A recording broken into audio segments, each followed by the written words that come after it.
In an unprecedented move that has sent shockwaves across Washington, President Donald Trump has announced that every executive order signed by former President Joe Biden using an autopen is now canceled. But what does this actually mean? Is it legal? And how does this decision reshape presidential authority moving forward? Today, we break down the controversy, the history, the political fallout, and the legal implications behind Trump's sweeping declaration. Stay with us as we explore the entire story.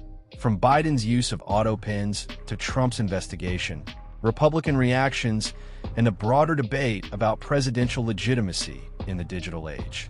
You're watching Documentary Times, and this is the full breakdown.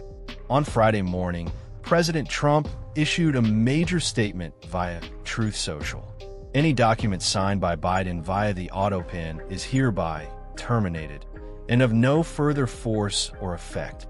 Trump accused the Biden administration of using an autopen illegally, claiming that Biden himself did not authorize or personally sign many of the documents attached to his presidency. He didn't stop there. I am canceling all executive orders because the people who operated the autopen did so illegally. Joe Biden was not involved, and if he says he was, he will be charged with perjury. This blunt declaration instantly triggered a wave of legal debates, political commentary, and media reactions. So what exactly is an autopen? An autopen is a mechanical device that replicates a person's signature perfectly and repeatedly. Presidents have used autopens for decades, typically to sign letters, ceremonial documents, certificates, occasionally urgent bills and orders.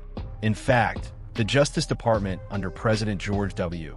Bush issued a formal opinion in 2005 stating that a president can legally use an autopen to sign bills into law. So Biden wasn't breaking precedent. The practice isn't unusual, but Trump's argument is different. He claims the autopen was used unlawfully without Biden's direct involvement. According to the American Presidency Project, Joe Biden signed 162 executive orders during his 4 years in office. How many were signed using an autopen? That remains unclear. But here's what we do know. Trump has already rescinded nearly 70 of Biden's executive orders shortly after taking office on January 20th of his second term. On March 14th, he canceled an additional 19 orders. Friday's announcement marks the broadest and most sweeping rollback yet, targeting every autopen-related order, regardless of its content. This may include policies affecting immigration, environmental protections, federal agencies, and national security protocols. This isn't the first time Trump has questioned Biden's signature. Months earlier, Trump ordered a formal investigation into the Biden White House's use of the autopen. He argued that autopen documents were part of a conspiracy to hide Biden's alleged cognitive decline. According to Trump, a conspiracy to abuse the power of presidential signatures and conceal Biden's cognitive decline. The Biden administration called the claims ridiculous, but Trump doubled down, framing the issue as a matter of constitutional integrity. Meanwhile, House Republicans launched their own inquiry. Their findings? Biden used the autopen, but no direct evidence showed that aides forged decisions without his knowledge. Still, questions continue to swirl, especially now that Trump has thrown hundreds of documents into legal limbo. In a July statement, former President Biden dismissed Trump's accusations altogether. Let me be clear, I made the decisions during my presidency. Any suggestion that I didn't is ridiculous and false. Biden insisted the autopen was simply a tool, nothing more, and that he personally approved every executive order, proclamation, and legislative signature. His rebuttal did little to calm the storm. In fact, it heightened the political divide. The most important question: can a president cancel executive orders based solely on how they were signed? Legal experts are divided. Argument for Trump's authority. Presidents have the right to revoke any previous executive orders. Signing method could be considered a procedural flaw. Trump claims the autopen was used illegally, giving him grounds to nullify documents. Argument against Trump's authority. Autopen signatures are legally recognized. The Justice Department validated autopen use in 2005. Revoking orders because of a signature style may violate administrative norms. Some analysts believe this will end up in federal courts, possibly even the Supreme Court, because it raises new constitutional questions. This is not the first time an autopen has triggered controversy.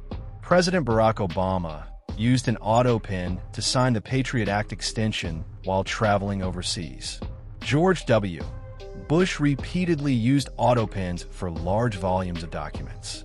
Even Trump admitted in March that he, too, used an autopen, though, as he said, only for very unimportant papers. The difference now is scale. Trump is not questioning a single document. He's challenging an entire category of presidential actions. So what happens now? Agencies may need to review all effective policies. Some orders may be restored through re-signing. Opponents may file legal challenges. Congress may react with hearings. Courts may be forced to weigh in on the legitimacy of autopen authority. This issue is far from resolved. In the coming weeks, we may see lawsuits, congressional subpoenas, executive branch revisions, public statements from both administrations. The fallout could reshape how future presidents sign documents, and whether digital signatures, AI-generated signatures, and autopens become a broader topic of national debate. The autopen controversy isn't just a political battle, it's a constitutional one. It raises questions about presidential power, modern signing tools, and the changing nature of executive authority. We'll continue to follow this story closely. If you found this deep dive helpful, make sure to like, subscribe, and turn on notifications so you never miss an update. This has been Documentary Times Reports. Stay informed, stay aware, and we'll see you in the next video.